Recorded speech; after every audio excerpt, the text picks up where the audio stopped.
So that's another AGM over, Gerry. What would you flag up as the headlines for members to take away from the meeting?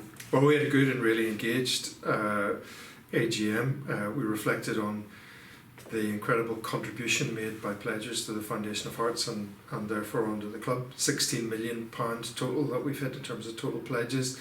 The 1.67 million transferred in the last financial year to the club.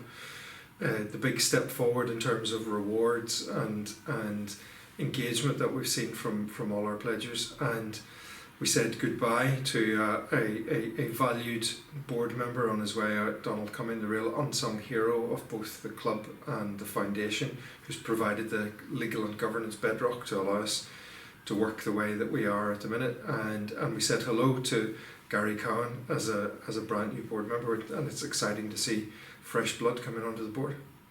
You talked about the board's new strategy, One for the Future.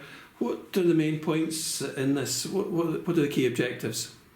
We really want to grow the foundation. We want to make sure that every Hearts fan feels like they aspire to become an owner of the club via the Foundation of Hearts, and we want to make that as accessible as we possibly can. We've set ourselves big ambitions to reach 15,000 pledgers from the 8,500 that we have at the moment, and to double the number of the amount that we raise through our pledges, because it's that contribution that really makes the difference between what the club can spend on its playing staff.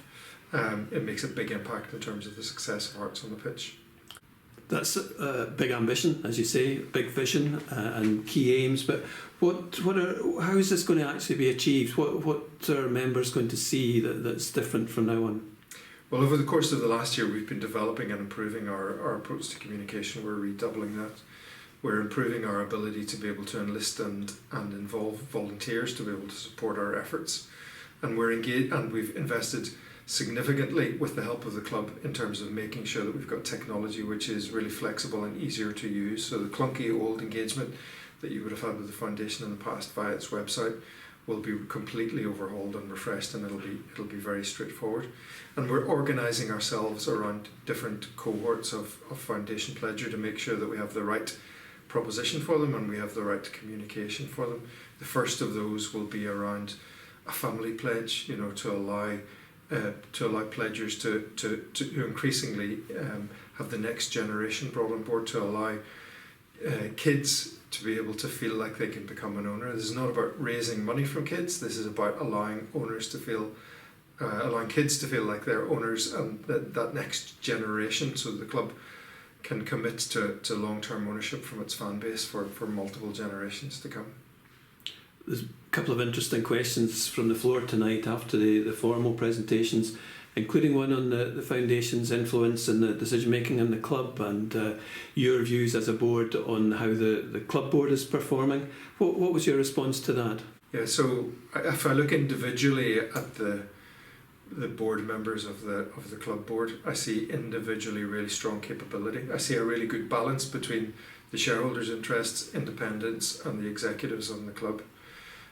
If I look at the achievements of the club as a business over the course of the last decade, we can see, as was evidenced by the club's last results and talked about at the club's AGM today, really strong growth in terms of the performance of the business, and as a consequence of that, as a direct consequence of that, enormous investment in the playing side of the club. And that's all credit to the work which the board has done. I see a board which has also led the club to be really responsible in its community, a living wage employer, strong community links, strong community schemes, and big hearts as a charity. And the question came from the perspective of somebody who wasn't happy with how things were going in terms of the football performance at the minute. But I look at the club board putting in place the resources for the football side of the business to go well. I talked about the fact that as board members, we're all watching the same games and we're all sharing perspectives, and that as a non-executive director, along with the other Foundation of Hearts director, we have equal input into the decisions that the club board makes. And I've got a club board which is balanced and thoughtful and considered in the way in which it reacts towards what's happening on the pitch, but also has proved in the past that it can be decisive and do what is necessary. So I'm comfortable overall that we've got a board which is really strong and which can command our confidence. Finally, Gerry, we've been through saving the club. We've got majority shareholding in 2021. Amazing achievements.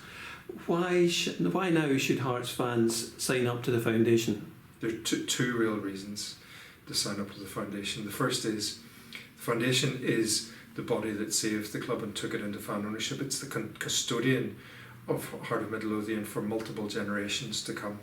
And I think that's something which is kind of unique and quite distinctive about the fact that we've seen what can happen when things go wrong, and we're there to protect and look after the long-term interests of the club. And the second thing is the revenues which we raise, the contributions which come from the Foundation of Hearts pledgers, make a substantial difference in terms of the investment that gets put into the playing squad. I think one of our commentators commented tonight that our investment is equivalent to filling in the corners at Tynecastle Park, which we'd all love to have been able to done.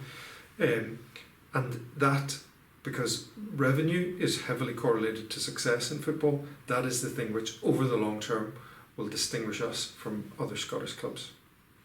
Gerry Mallon, thank you very much. Thank you.